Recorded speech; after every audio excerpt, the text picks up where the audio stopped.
On this week's episode of the Steam Deck podcast, we're talking all about the MSI Claw and the question, is Steam coming to Xbox?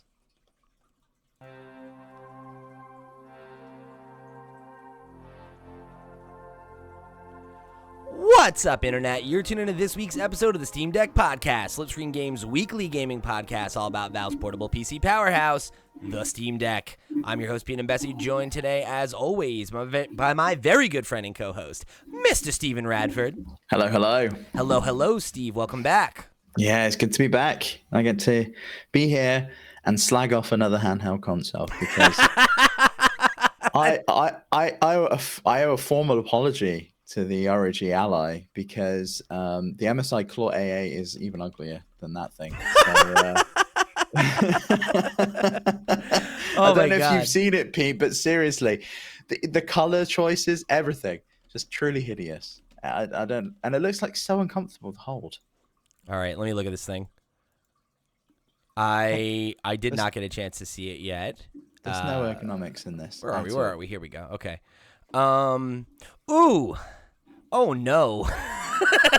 Yeah. Why is it? It's like so. Like. Why does it have so many edges? I don't know. Yeah, right. Like, how many sides would this be? Like, what is this shape? 1, 2, 3, 4, 5, 6, 7, 8, 9, 10. Is it what, a dodecahedron or whatever that is called? Which, I don't know. So here's the thing. I think that's an interesting. It's one of those things where it's like I think this screams the same type of problem that people had with like the PlayStation 5, where it's like it's stylized like kind of for the point of being stylized, and I think that's like it's gonna work for some people and it's gonna definitely not work for other people. And I mean, when you think about how much of a handheld is like ergonomics, it's like it does seem that's the big problem. Choice. I think it's the ergonomics of it, right? It just looks difficult to hold. And one thing that we haven't seen from that picture, and I don't know, but there are images floating around, is it's got that stupid Ferrari logo on the back. You know, the one that you told me and promised me that they'd stopped using. No, I said they got to keep using it. It's too powerful. They're still using it. They're still using it. So if you want to, yeah, honestly, nothing good to say about the way this thing looks. But I'm sure for some people it's a vibe. But I guess let's talk about the good. This is, Pete, the first handheld that we've seen powered by the AMD Ryzen Z2. So we spoke a couple of weeks ago about the rumored ROG Ally Xbox collab and how that is potentially going to be powered by the Ryzen Z2 and Z2 Extreme. MSI beat them to it and announced the MSI Claw A8 this week. And it's powered by AMD's Ryzen Z2 Extreme, which is a huge departure because I don't know if you remember, this was the only handheld that we'd seen that was powered by Intel, and they've now pivoted away from the MSI Claw 8, which is still a device, and the 8 AI Plus has just come out, but now the A8 is AMD's version, so presumably they're going to keep both models going. There are some differences between the two. It has the same 80 watt hour battery, which is double the Steam Deck's, and it still runs Windows.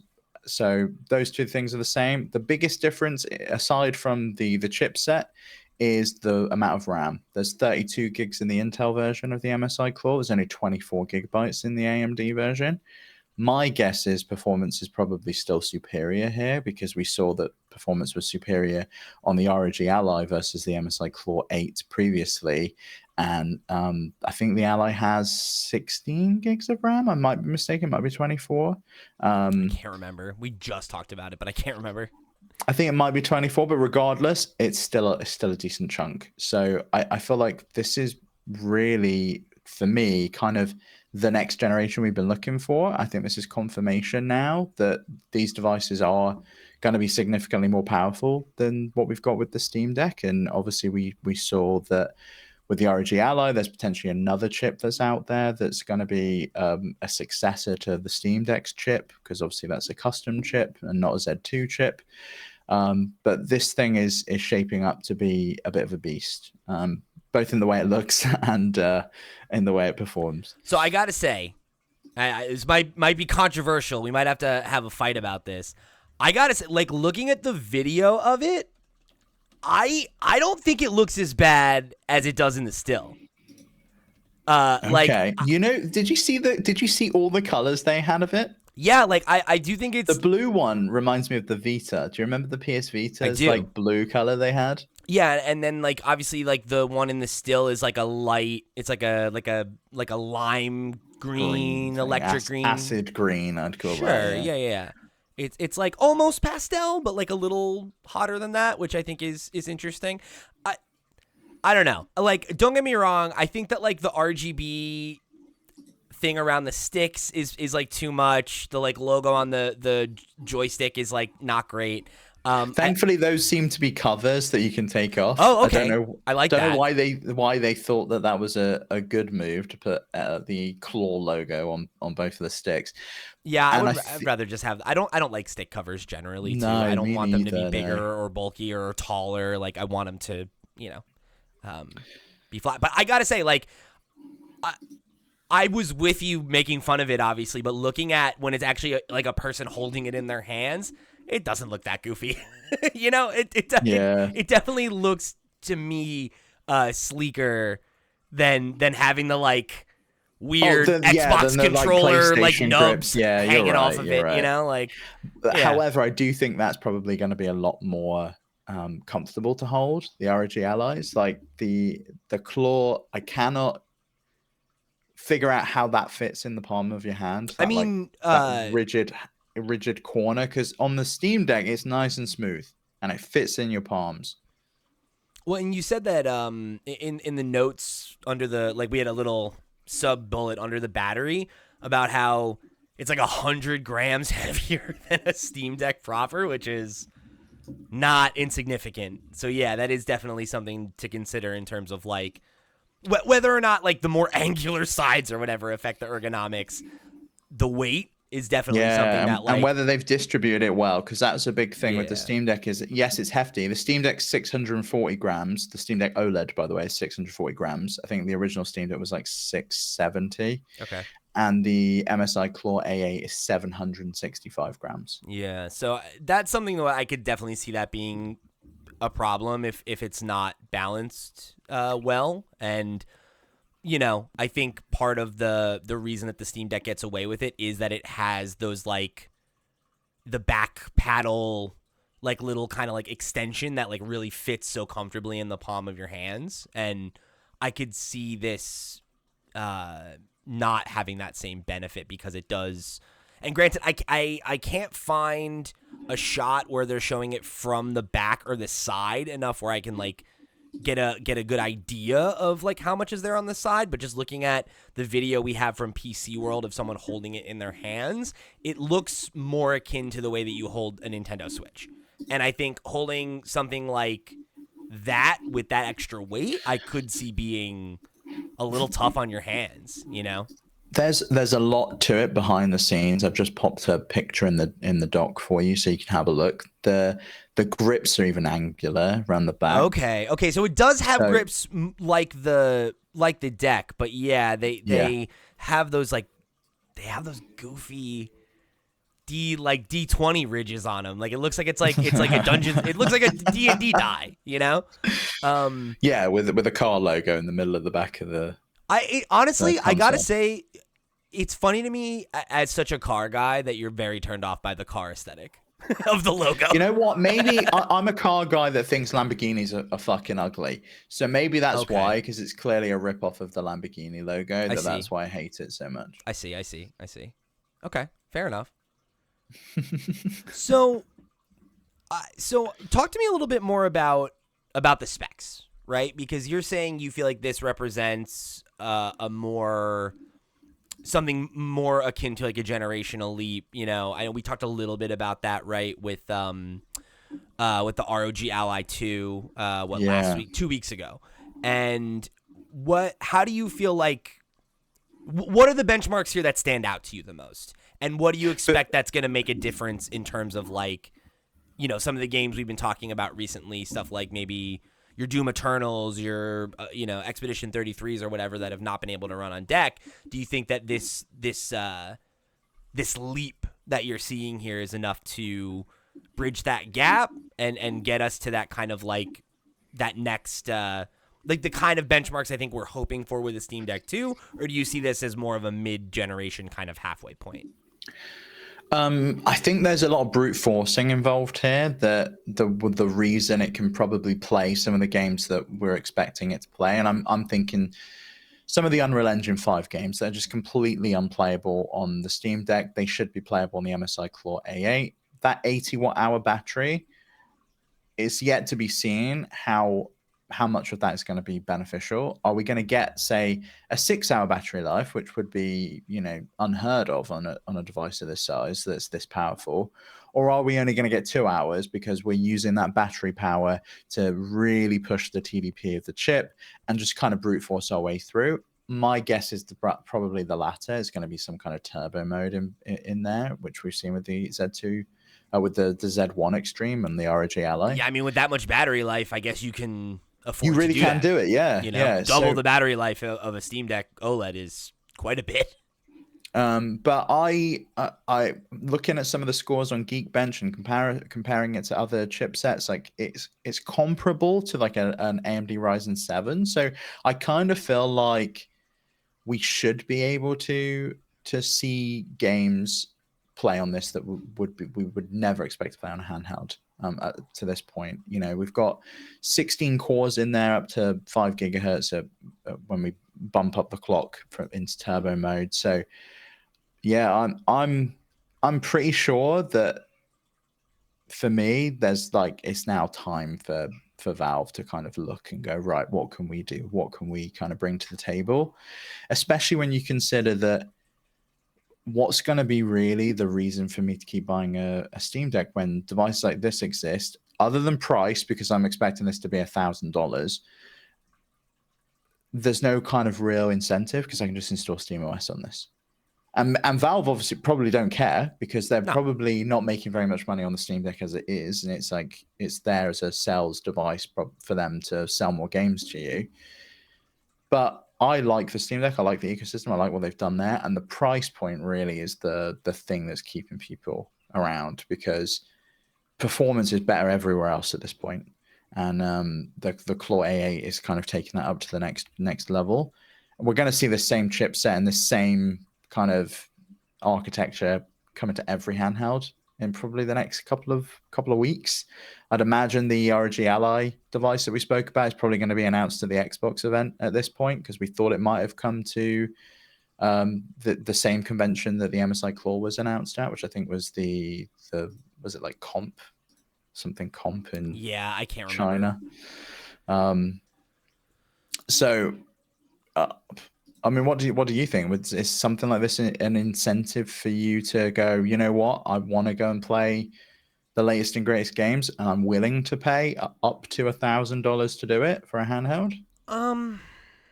Yeah, I don't know. I think it feels reminiscent of the conversations we've had around these other devices in the past, where it's like I think there really needs to be a thing, right? That like sells me to make that jump, right? Where like if there was, some additional, like we talked about this with the Xbox handheld, right? Like if it has some additional interaction with like my Xbox library, like that's something that might make me consider it, right? Well, there's going to be some more on that later in the episode, Pete. Just wait. Yeah, and we'll talk about that. If one of these alternatives is hitting a price point that I think is like attractive enough, and it is like a major step forward, then yeah, I'd consider it, because I think the thing that's always, been the major thing, the feather in the Steam Deck's cap, right, is SteamOS, and the idea that you'd be able to use it on one of these other devices that, have these better benchmarks is something that I think is interesting to me. But, one of the things that we've discussed with all of these devices is I think some of them try to add additional functionality to set themselves apart, and it ends up feeling kind of gimmicky. Like I still just don't really see what the use case is for you having those like Joy-Con style pull-off controllers on the I mean, Nintendo obviously did because they like the mouse mode. They've added it to the yeah, Switch too. but it's like I don't know. You're not there to play a multiplayer experience. No, or games with motion controls or any of the other Yeah. reasons that you would consider using a Joy-Con instead of a regular controller, right? Which is like, I think what most people probably do, right? Like, you know, to me, that just feels like a gimmick, right? Whereas like with, you know, I mean, and even on Nintendo Switch, it is a gimmick, right? But like there are specific... I fully expect that to be used in as many games as the iOS sensor was. Yeah, right? Probably very few. But I think the point there is like there is stuff specifically made for it, which is why you ever use it, right? Where the idea of being like, oh, you could use this functionality in the same way that we can take advantage of like the trackpads, right, on our Steam Deck. It's like, that just doesn't really... I don't think that does it for me. Say the trackpads. The trackpads for me are phenomenal. I love the trackpads. I know. I'm saying that as a positive to the trackpads. Okay. Like you can use those in such interesting dynamic ways, and I don't think any of the other gimmicks that competitors have introduced like are as practical as that is. The only device I ever saw that had something compelling for me was the Ioneo Kun, and that had the SD card slot, so you could have a 5G connection in there. Yeah. And that was compelling for me because it's like, well, then I wouldn't need to hotspot to my phone if I want to go and play something anywhere. I could stream games from the Xbox Cloud or from NVIDIA. And that was a cool idea, and I do hope we see that again because I liked that even back in the Vita era where there was the version with 3G and they were just way too early in the game to have like some kind like of you pay for a cell phone plan so you can use your Vita online. It's like I don't think anyone's gonna do that, guys. No. Fun idea, but I'm with you though. Like I one thing that always kind of takes me by surprise with all of these Windows handhelds is the lack of trackpads, especially considering how crap the Windows experience is. Without a mouse? Yeah. Without a mouse. And like the mouse is what? The sticks? Like brilliant. Yeah. Like no. So that's like the thing is like I think if I looked at one of these devices and like okay, like if the Claw A8 was like the specs are exactly the same and it is like the exact same shape as the Steam Deck, but it's like this, you know, snot like pastel green instead. And like that was the only difference, I would be like, yeah, okay. Like I would be more likely to consider that because like the increases in power are obviously important, but it's also like, you know, the functionality and like the comfort of using the deck are part of the appeal for me, and having to like, you know, adapt to what feels like a more simplistic like overall package to get slightly more power when I feel as though a successor to the Steam Deck is inevitable.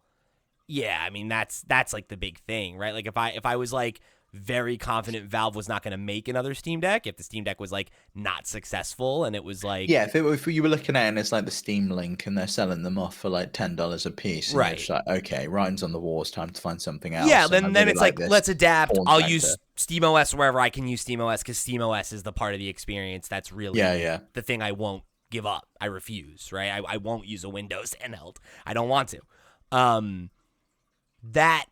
That I think is like the bigger problem I have with these more than anything, right? Because again, like we've been hanging our hat on the like, yeah, but all the functionality of SteamOS and the way that they update things and the way that it's like the experience is constantly evolving, like that is something that I think other handhelds will be able to enjoy now, right? And they probably will have, you know, hardware specific upgrades for things like the ROG or the Claw or whatever, if they prove to be popular, right? And there's like a dedicated user base there using SteamOS and they're asking for specific functionality.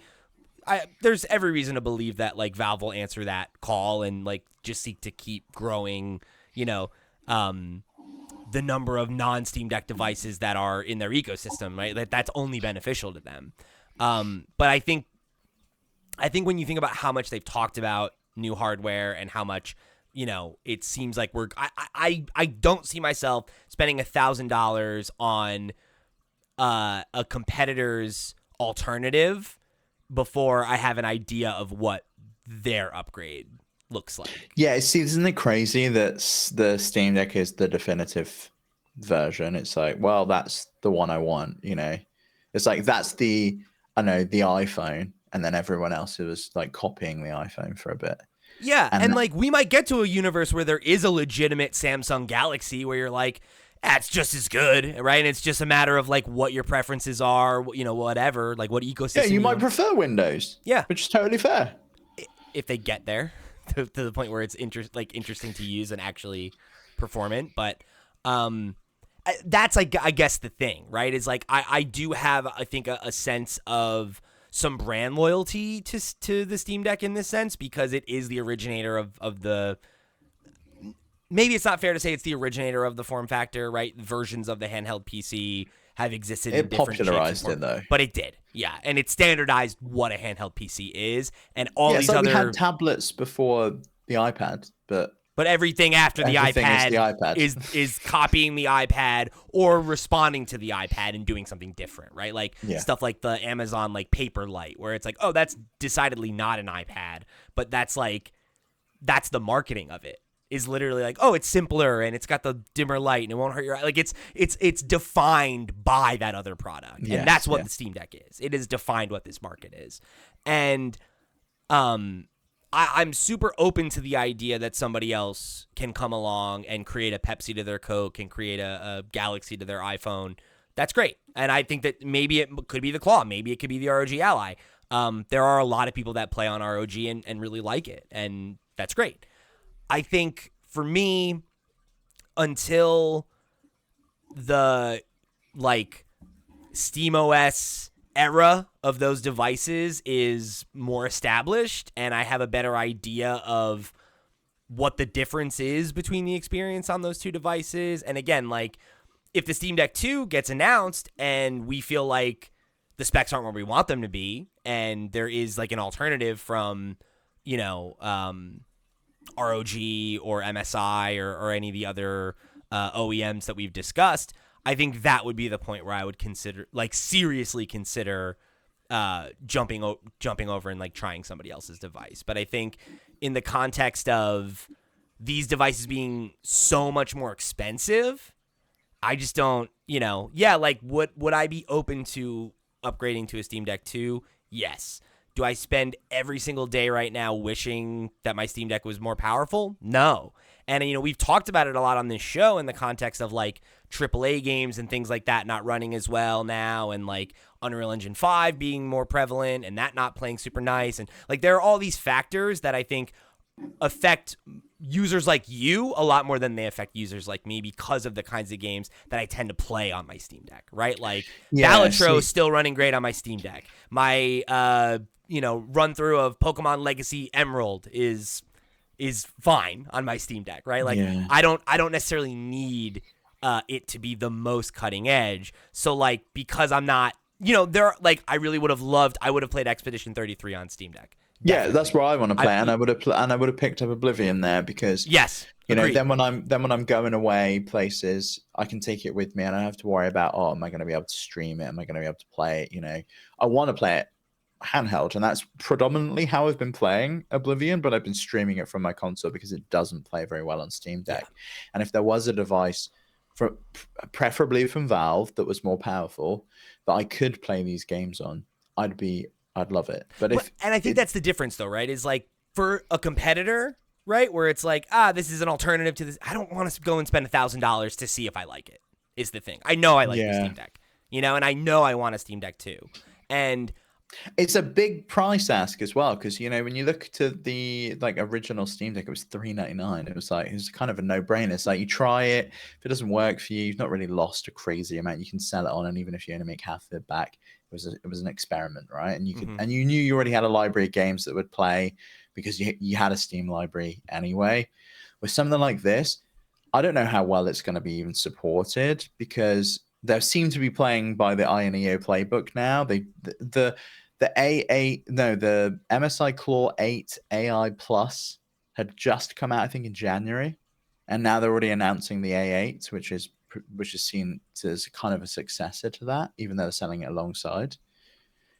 You've got to feel like you're probably a bit burnt as a consumer if you're buying from one of these other OEMs who are constantly releasing new ones. At least with ROG, we know they're bringing an Ally out every year, and that seems to be their playbook. But, that's no different than I buy an iPhone, and I know that next year there's going to be another one, and the year after that there's going to be another one. And I jump on when I feel like it's a good time for me.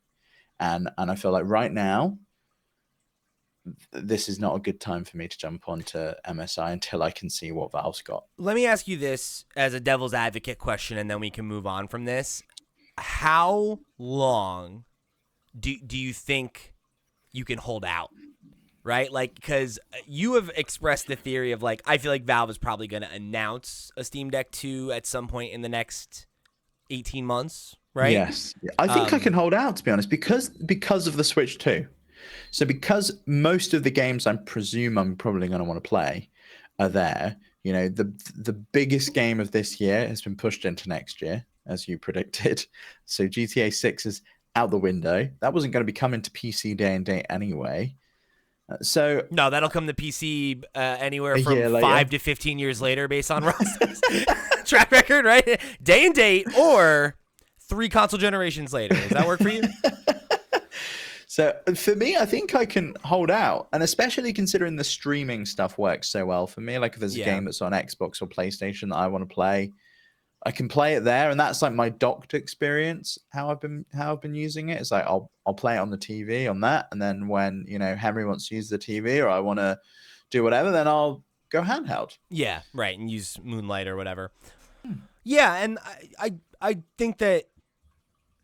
I think that's an interesting one of just like, you looked at these specs and you're like, this feels like a proper upgrade. And I think it's interesting to consider, like, it is, but again, if they don't announce a Steam Deck 2 this year and they announce it next year, and then we're not going to get it until 2027. Chips. It does become this question of like, when is the tipping point where you're like, okay, maybe I will just, even if I plan on going back to a Steam Deck 2, is there a point where you're like, you know what, these upgrades are enough to, and I can use SteamOS and I don't have to contend with all these things. With Android, yeah, right. There are people that do that, right? Like that switch it off and go back and forth between OSs and everything based on functionality or features that that they wanted. Like I know people that like the only iPhone they got was when there was that period where it was like, the iPhone camera is so definitively better. Oh, but the iPhone 4 camera. Right, where it's like, yeah, of course I'm going to buy that. Yeah, it's like the best camera there's ever been in a phone, right? So it's like, sure. And then the competitors close that gap, and it's like, all right, whatever. Now I'll just go back to the cheaper option or the option that I liked better or whatever, That, I think, is the interesting question because of, to your point, like there is a new one of these like seemingly every 12 months. It's like, yeah, I don't know, maybe the A8 is not the one, but maybe the A9 next year, right? And you're still waiting for a Steam Deck 2. Possibly. And you're like, or is it going to be the Microsoft one? And our Microsoft's going to subsidize that and make it a little bit cheaper. And can I That's an interesting question. Get it with Game Pass. Yeah, is like, I guess how involved they are in that, because we really don't know, right? And if it is just like they're slapping an Xbox logo on something someone else produced, I don't know how much the cost will be offset or whatever. Whereas like that is something that, I mean, we know Valve did that, right? Like famously, Gabe said that it was like painful to get the Steam Deck down to the initial price point. But a Microsoft could do that. So like maybe. Yeah. I mean, I don't think they're making much, if anything, on their Xbox Series X. They certainly weren't at launch. I think they were making a loss on those consoles. I mean, especially not the way they're selling now, right? So. Yeah, they're not making enough of them. Economies of scale are definitely not in play. The price too, so it's it's not great. And I guess that is ultimately the question, right? Like, are any of these really going to be able to come out and like establish themselves as a definitive alternative rather than being one of half a dozen alternatives that are all kind of the same?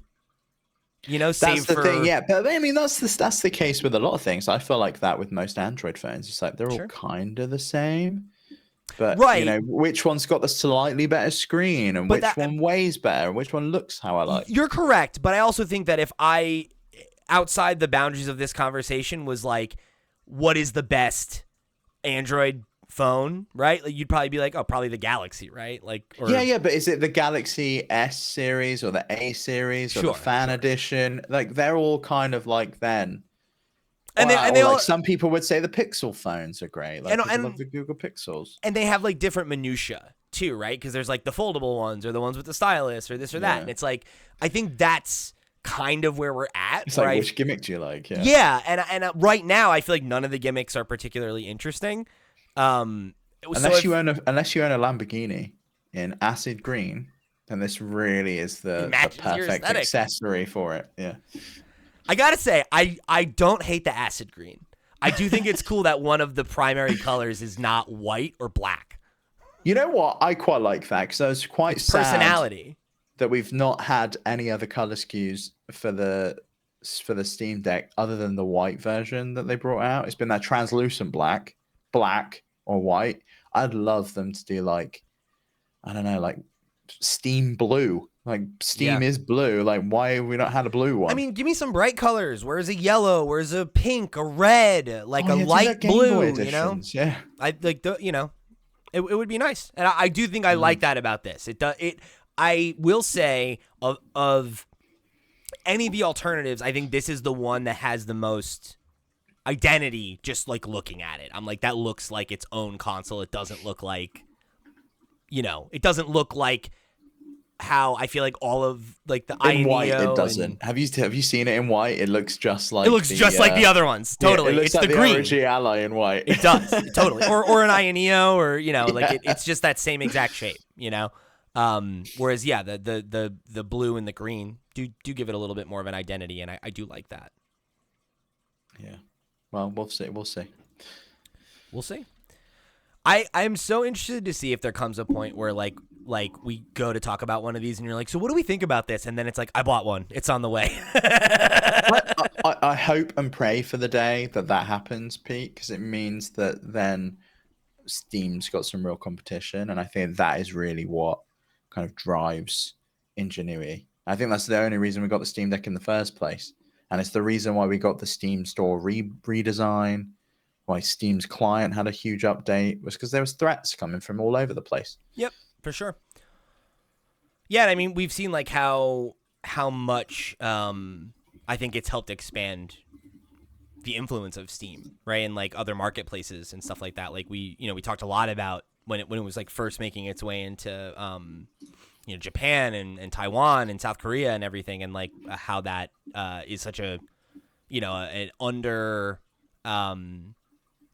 represented region for PC gaming historically, right? And it's I think they've been really smart about how they've handled this rollout and how they've basically created an entire new form factor that everybody's looking to copy now and figure out like how us too, how do we do this? How do we come up with our take on it? And I think everybody's rushing to be the I think either wanting to be, like I said, the Pepsi to their Coke, or like ideally probably like the Fortnite to their PUBG, right? Of being like, you did it first, we did it better, right? Maybe somebody will get to that point, but I honestly, I think there's so much advantage to Valve being the company that owns your device and is constantly listening to what people are asking for and making updates and evolving the experience. I think that's something that for my money will remain an advantage, even if there is a competitor that is definitively more powerful or has some other cool gimmick. It's like, okay, but how dialed in are they to adjusting my experience all the time, and how soon is it going to be until they roll out another new model and then mine becomes obsolete and they're less interested in supporting it, right? Whereas whether you got an OLED deck or an OG deck, that experience has been constantly evolving and improving in basically every way aside from the docked experience, which is still unfortunately very underbaked, right? But pretty much everything else we've asked for has come in some shape or form. And so many of the things that we used to depend on third-party plugins for have become, baked-in features. And I think that's something that is really tough to see me walking away from. Mm-hmm. Yeah, I agree. And I'm going to let the Coke is better than Pepsi comment wash over me because we all know that Pepsi is better, and it's fine. And as a member of the Pepsi generation, Pete, you should know that. Are we the Pepsi generation? I thought We're the Pepsi generation. Are we? I thought that's Gen X. No, I thought we were the Pepsi generation. Okay. Well, I'm sure Britney was always pushing Pepsi. That's true. I do remember those. Those were iconic. I'll give you that.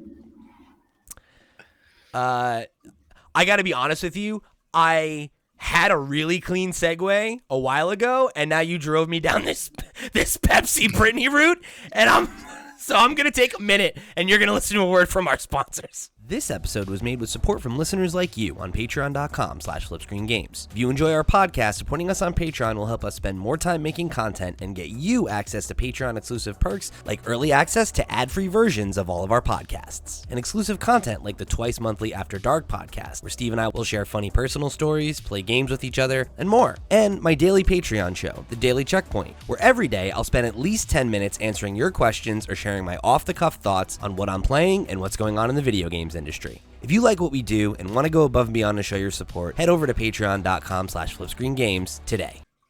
And we're back. So, this is an interesting one, Steve. This is a thing in some shape or form you've been talking about for a long time, right? Is there a universe where Xbox is kind of like post-hardware services, everything's an Xbox is everywhere, era? Could that ever lead to a universe where Xbox and Steam partner up or play nice together? And there are a couple rumors circling this week about that exact integration. Yeah, so the first one was a video that Xtasis put out, which I think is a Spanish insider. There was a translation posted over on Reset Era. So we're going to be reading from that, and I'll put a link in the description for it. But that video went into, kind of dug deep into some of the stuff that Microsoft is apparently testing internally. The first is that Steam and Epic are going to be integrated into the Microsoft Store. The Epic Games Store is kind of already integrated into the Microsoft Store, but a new app showed up on the Microsoft Store called Steam DF Beta, and it allows users to install Steam directly from the store now, whereas previously you had to go to Steam's website, download the executable, and then install it that way. I think most people probably will still install it that way, but theoretically that paves the way for deeper integration so that you can then boot any of your games that you've installed from Steam through the Microsoft Store app and potentially even the Xbox app, so that we also, do you remember we spoke about a few weeks back that leaked image where it had Steam inside an Xbox interface? So there's seemingly testing something there. That might be the future console-like shell on Windows that we saw, which apparently is like big picture mode or the gaming mode on Steam Deck. Windows is allegedly going to have this new shell where it can boot up into this console-like mode, Xbox mode, whatever they want to call it. And from there, you'll then be able to boot things like your Steam games or games from the Microsoft Store or your Xbox games, that kind of thing. And I feel like this is what we spoke about that they needed a couple of weeks ago on the ROG episode. They need this. Like, this has to be something that launches alongside that handheld, or at least alongside their own handheld. Because if you're just going to put something out and it just runs Windows and it boots you into your desktop and you're just kind of like, have fun, away you go, you're kind of missing a trick. And that the Steam Deck has really shown that. But there's some bigger things as well. Xbox emulation on PC. So rather than having to develop a Windows version of each of the games that are already released for Xbox would just be playable. This was going to allegedly run in the same way that the Proton compatibility layer works, so that it's just going to automatically do everything for the developers. So they will only ever need to put one version of the game out, and the Xbox version can then just play on any PC. It also said that PC. That would have backwards compatibility pass through as well, so that like basically the entire Xbox library would be able to run on PC. Which has been something that's been sorely lacking, I think. Like we've seen with the Play Anywhere stuff, a very limited handful of games that are even supported, because not every game that is supported by Play Anywhere has a PC equivalent. There's Xbox versions of the games, but we don't see that same thing coming over to PC. This will enable that to happen, that the games will just work. An evolution of Game Pass. Apparently, Game Pass is going to remain a strategic cornerstone, but new tiers will be coming: cloud only, ad supported, PC only, and ultimate. And the new structuring is imminent, and they're probably going to raise the fees, especially for the PC tier. So I would expect to see this in like 2 weeks' time at the Xbox event, Summer Game Fest. That's probably where we're going to see this kind of thing announced. They might get out ahead of time and announce price rises, because we saw that, I think, last year. They did the restructuring and the kind of discontinuation of Gold and the kind of merging in of game. They had Game Pass Core now, which doesn't have all of the Game Pass games, but it has the big ones. So hopefully this like tidies things up a little bit and makes it a little bit clearer. But those are probably the biggest things, I would say. Gosh. And then Jez. Oh no, go ahead. Yeah, get this part, and then I'll get off the bench. And then Jez Corden at Windows Central kind of corroborated some of these and said in an article at Windows Central, "For my part, I can say that Xbox has been in talks with PC storefront owners, including Steam's Valve, about what exactly that might look like. There have been other rumors that full integration is even in testing, but I would take that with a pinch of salt for now.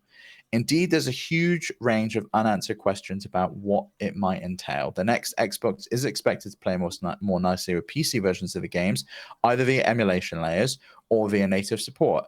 But seriously, what's in it for Microsoft here?" Which I think is a big question that kind of needs answering, because at the moment, you know, if they're selling games to you, they're taking the 30% cut. If they integrate Steam, who gets the cut? How's the split work? How is that what's that gonna look like?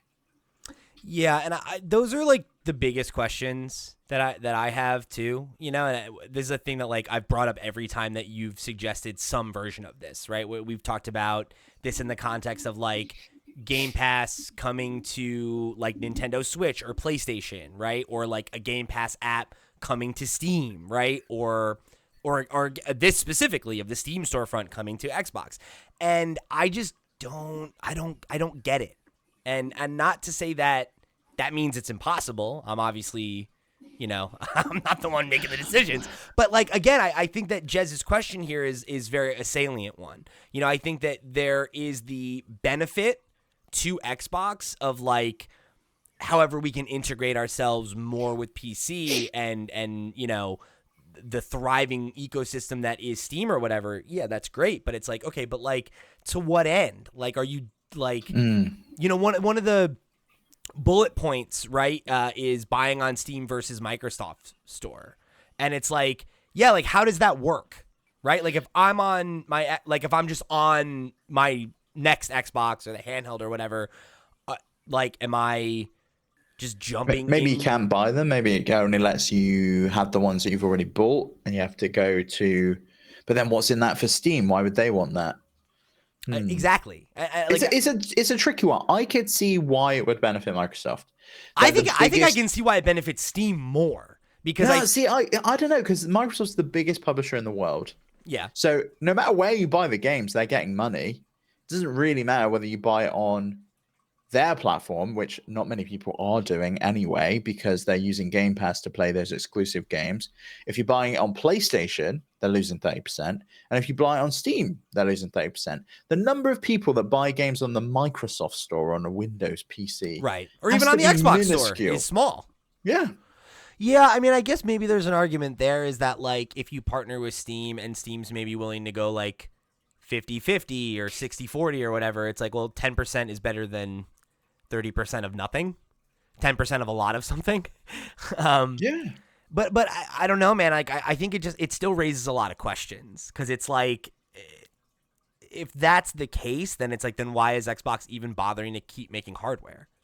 When I don't know that they are going to keep making hardware though, like because they potentially are partnering up with ROG. They've got this new console like shell on Windows, which I presume is going to be called Xbox Mode. Do they just abandon the whole idea of Xbox as a console, and they kind of already have with the "This is an Xbox" campaign, and it Yeah. becomes a platform. It's like if you want to play your games, you log into Xbox wherever you are, Yeah, no, and no, it's going to have for sure. Xbox, Epic Games, Steam. They're all going to be there. But Every game you've got is here. explain to me how that future jives with them partnering with another storefront, because I Because still don't see that. I've got to Unless pay they just are like, we Microsoft. are only a publisher and we sell Game Pass and that's it. And we're not doing Yes, I hardware. think that's what and it we is. don't Yeah. have a storefront anymore. Yeah. We're going to completely eliminate all of the Well, Microsoft services. Yeah. storefronts. Well, their services, and also every single device that runs this version of Windows with an Xbox console-like shell, they're getting paid for it anyway from the OEM. That's been their bread and butter for 30 years since since the 80s, 40 years since the 80s, and that's what they're going to continue to do: make software, license it, and it's a strategy that's worked for them. I don't know why they would discontinue doing that. Make an operating system, license it out, let anyone make an Xbox, because that's what they're saying that everyone can do anyway. And if you want to access all of your games in the cloud or whatever, well, we can bring those games to people for you, Steam. We'll let anyone stream your games, no problem, from our servers in Azure. You haven't got to do anything. And people log on to Xbox, and they've got to pay us the Game Pass Cloud subscription That's in order to be interesting. able to do that. That could be a thing where like maybe that's the benefit for Steam, is that, they eliminate a competitor, right? Not a significant competitor, but you get rid of one of the other storefronts on the market and you take advantage of Xbox's tech.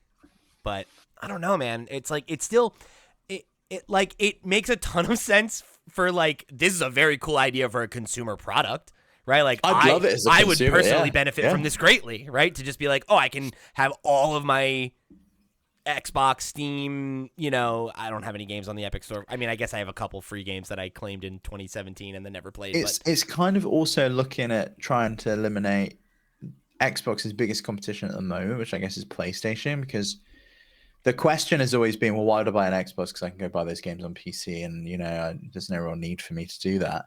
PlayStation brings all their games over there. Granted, they're at a delayed pace, and they don't all come. But imagine the absolute sell you could do to the consumer. It's just like, yeah, we're so consumer friendly. Everything's here. You don't have to worry about it. You can just open up your Xbox, and all of your games are here. And you can play them wherever you want on any device that you want. Apart from your PlayStation, I don't know. It's like PlayStation's never gonna let that happen. It's such a tough question, because so much of it hinges on technology that is still very young, right? Because it's like, yeah, like, I mean, that's what they've been driving to, right? Is that we'll get to a day where there isn't a box, right? And you're just in the ecosystem. But I don't know. I do think it is a little bit interesting that it's like, we're talking about creating this compatibility layer between Xbox games and Windows. That, I think, is their way of being able to make an Xbox handheld. Sure. Which is what they've been saying they want to do. And rather than going down the approach of we bring the Xbox operating system to the handhelds, well, why don't we do what the original idea for the Xbox was, which is we bring Windows to a console. Well, let's actually do that, but make Windows a console-like experience. Because Valve has proven that that's a thing that people will buy and want, and it works. Yeah, and we've talked a lot about our desire for like a set-top box experience from Valve, and yeah, I mean, I think if Xbox does want to like wade in the waters of something that is more like hybrid or whatever, like I do think that makes sense. Honestly, I think the part of this that doesn't make sense to me is simply the Steam Epic integration of it all, because and maybe folks in the audience disagree with me and think that what you're saying makes sense. I still don't feel like we've hit an answer where I'm like, this seems like an equitable. I don't think there is an answer, and I don't know that we'll ever know. I don't think we'll ever have the business particulars of how they work it out. But I'd imagine a large part of it is a huge exchange of money from Microsoft to these stores. Sure, and maybe that's the case, but again, I just feel so like they're just gonna keep throwing billions and billions of dollars into this like Xbox shaped hole, and like hope It's that eventually it turns. You know, possibly, yeah, it seems crazy to me to be like, let's the way that we're going to secure our future is by tying it to our biggest competitor. Seems. Well, I mean, I don't know that Valve is their biggest You competitor. don't I think feel so? like I mean, no, like they could. I mean, if Valve wasn't a private company, they could have bought them by now. but they are.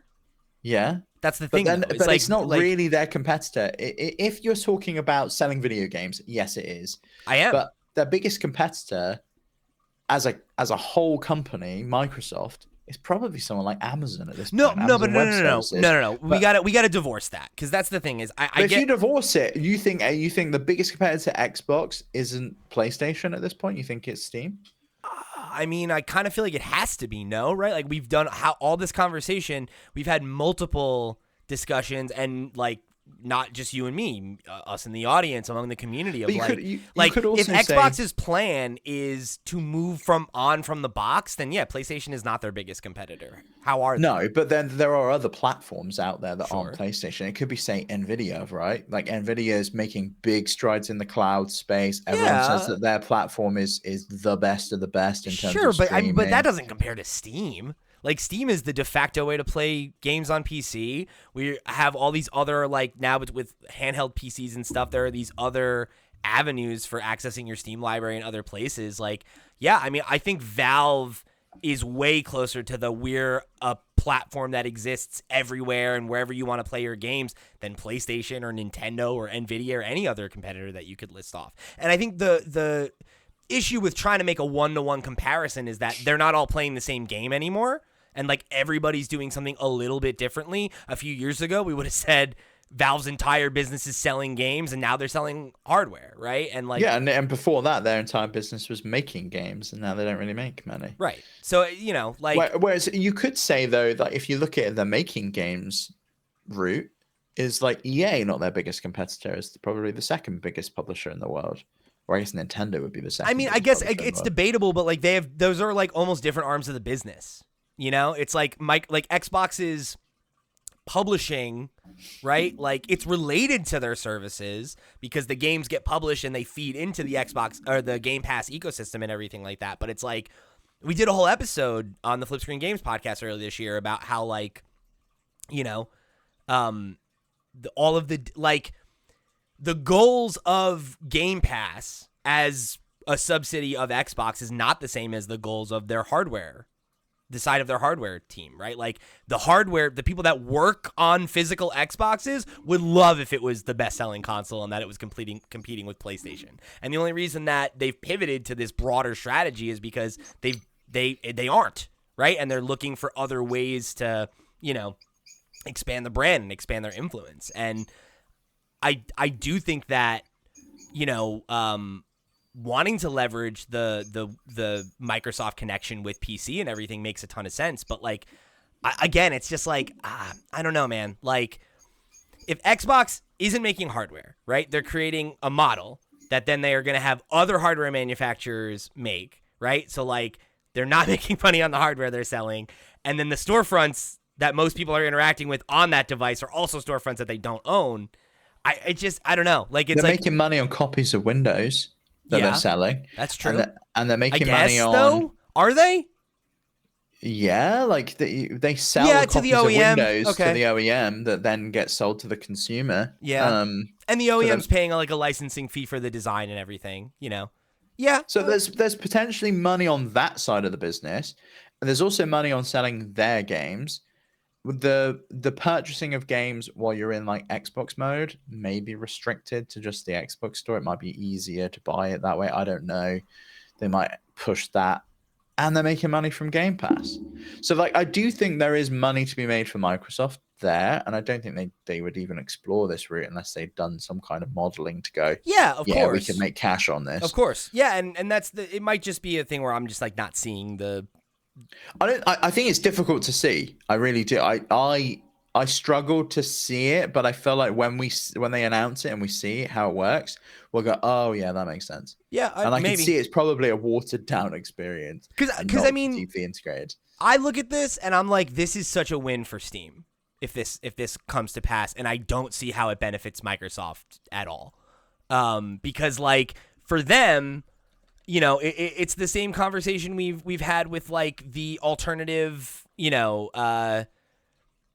handheld devices, right? Where it's like for Steam, like that is their whole business, is selling games, right? And the hardware that they make supports their goal of selling games, right? Whereas like I guess not to put too fine a point on it, but it's like Xbox's stated goal is growing Game Pass subscriptions, and as a part of that, they own an insane number of studios and they publish those games, but it's like it's not as clean a like software feeds into hardware feeds into software feeds into the right. It's like their model is so fractured right now, and it feels really odd to me to think that they are going to pivot to a situation where they're going to invite people to go and spend money with somebody else unless Steam is willing to agree to like a really equitable. There might, yeah. Do you know what? It might distribution. be like a transfer. It might be like, well, we want to bring Game Pass to Steam, and we'll sell subscriptions there, and you can get a cut on those. And we want to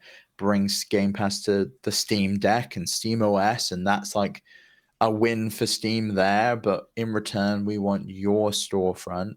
Is that a win for Steam though? I don't see how having Game Pass is something. I think that's a win for Steam. It's a win for Steam's consumers that I've got Game Pass. I mean, for us, it's a win. But I don't. There are plenty of games that you could play on Game Pass for free that you would have bought on Steam for more money, maybe, and they get a bigger cut. But like the same thing can be said about EA Play, and I can go buy an EA Play subscription through Steam. That's true. But isn't the difference there though that EA was not putting their games on Steam for a while, and that was like how you. That's their way of bringing it back. Yeah. Yeah. But, I mean, that's the leverage that Microsoft has as well. Like they could go, well, we're going to take Call of Duty then. That hurts Call of Duty more than it hurts Steam, I think. Possibly, yeah. That's the problem. I don't see what Steam needs from Xbox. Is the thing. I see plenty of explanations here where this is helpful for Xbox as they are struggling to sell hardware and are thinking about what comes next. Sure. Yeah, great. Let's get in bed with Steam. Why would Steam want to say yes? What is the benefit? I really don't see it. Maybe they bring the Xbox emulation to Linux as well. Like there's things they could do. It's tough. It's tricky. I don't know. Even that though, why would they want to? Why would they want to help advance Linux? Well, I don't know. Microsoft wouldn't, but that might be a way that it benefits Steam. Yeah. Oh, I don't know. It's tough. I don't know. It's interesting. At the very least, if any of this is true, like the Xbox compatibility layer is huge for us. That means a ton more games we can play on Steam Deck, which they've is just really actually released a shitload of retro games on Windows, actually, which is really interesting to look at. So if you've not seen it, they're like there's old Sierra Online games on there. Oh, cool! I was loving it. It's so cool. Nice. No, I hadn't seen that yet. Yeah. It's like that's really cool, right? And like the backwards compatibility pass through for like older Xbox titles, like a bunch of those games will be available on PC for the first time. That's really cool. There's plenty here that I think is super beneficial for Steam Deck users, even if there isn't ever like a formal relationship between Steam and Xbox, or or if it doesn't end up panning out the way that maybe the rumors are pointing to right now. There's still a lot here that will make our experience as Linux users better. So that's pretty cool. Yeah. I'm excited to see it. I feel like Xbox is doing some interesting stuff. Steam is obviously doing some interesting stuff. There's so much going on, and like I'm always constantly excited about the kind of handheld PC space. There's always something happening. It feels like this is like where everyone wants to be, is in handhelds at the moment, and I'm really happy about that. It's so in its infancy, which is I think so exciting too. Like there's still so much potential, right? Because like we're really only still in the first generation of it, and to me it kind of feels like the opposite of like the VR experience, where there was like so much expectation and so much promise and everything, and it like to me feels like it never really quite amounted to what I think folks thought it was going to be, that it would be like this revolutionary tech. Whereas like I think this was kind of the opposite, where like I know I had that opinion of like, is this a form factor that's gonna work for people? Is this gonna connect with a broad enough audience? And yeah, I mean clearly there's a hungry user base out there like looking for this kind of experience and like excited to see what comes next from it. So at the very least, it's cool to think that Valve might have, some real proper competition from one of these folks. It's only beneficial for the Steam Deck too. 100%. So, folks, if you want to let us know what you think about the MSI Claw A8, are you at all considering an upgrade? Or if you're not like us, what do you think it would take for you to jump on one of those guys? And then, do you think that Steam might come to Xbox? Do you think we will see a formal relationship between Microsoft and Steam, whether that's on the Xbox handheld from ROG, whether that's on the next proper Xbox, if that comes to pass, whatever you think it's going to look like, I'm interested to hear from folks.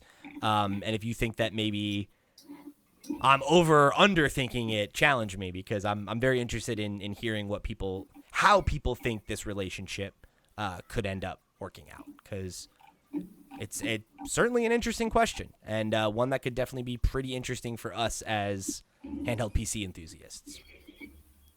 So, thank you all so much for joining us on another episode of the Steam Deck Podcast, and a very special thank you to our Patreon producers for the month of May. They are, of course, Arnold J. Rimmer, Christopher Valence, Gabriel Hasselmeyer, a.k.a. Sobe, Project Julian, Steve Stompy, Susan Still Likes Cats and Also Boobies, Voodoo Vic, That One Kid Nick, Ty the Dude, and Waka Hula. Thank you all so much for your support over on patreon.com/flipscreengames. You all the reals to the real, and we greatly appreciate your support of this and all of our sister shows. Remember, if you want to let us know what you thought about this week's show, or if you want to get involved in the community, join the Discord, get your thoughts read on the air, you can do all that and much more by heading over to flipscreen.games. However you choose to get involved, thank you for tuning in to another episode of the show. I've been Pete. He's been Steve. We'll see you next week.